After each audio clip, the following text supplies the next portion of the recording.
प्रतिष्ठित ए न्याय रे वास्तव कथा है गया छोट छुआ माने प्रार्थना बेले कौन पढ़ती सत कहवाकू किया डरबी सत कही पछे मले मरबी तेणुक सत जोठी भगवान सेठी आ सत जोठी थाए से लोकर भाव सेठी थाए एवं भक्ति मध्य थाए आज्ञा गोटे छोट कथा कहूँ आपन को जड़े राजा थिले ताको ना होची सत्यव्रत नाटा जमिति कामटा भी सेमती जड़े लोकर ना बलराम हेइथबो किंतु एमती हलुथबो पवन जोरे हेले पड़ जाउथबो ता ना बलराम हेकि लाभ कौन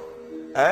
जड़े लोक ना दान बिहारी हेइथिबो किंतु जीवन रे टंकाटिए काकू दान करूनथबो ता ना दान बिहारी हेकि लाभ कौन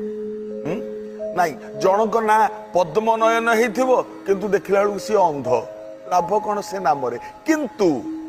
ए जो राजा सत्यव्रत तांको नाटी हैला सत्यव्रत एवं वास्तव रे सीए सत्य रे सबुबेले व्रती सबुबेले सत्य रे ही थांती एवं मिथ्या तांको स्पर्श भी करी नाही ए जो राजा देखंतु दिने हठात प्रभात समय रे ए राजा देखिले केही कुआडा नांती राज सिंहद्वार बाटे सकाळ सकाळ भोर भोर समय जड़े अपरूपा सुंदरी स्त्री लोकटीए राजप्रासाद भितर बाहरी की चली जाऊची राजा अनैले कहले ये तो आम राज अंतपुर स्त्री लोक नुह एते अपरूपा सुंदरी देहरु जमती ज्योति बाहरी पड़ुची राजा अनैले पचारिले आपण किए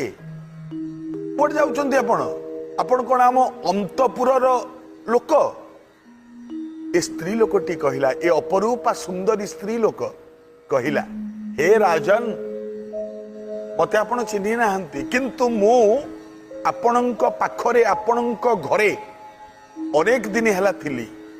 आ आज चली जाउची कि आपण मु धनलक्ष्मी चली जाउची काहे कि आपण काहे चली जिबे असुविधा कोन लक्ष्मी कहले नाही मो ना होची चंचला मु गोटे जगार स्थिर होकर रही पारे नहीं लक्ष्मी पद्मालया पद्मा कमला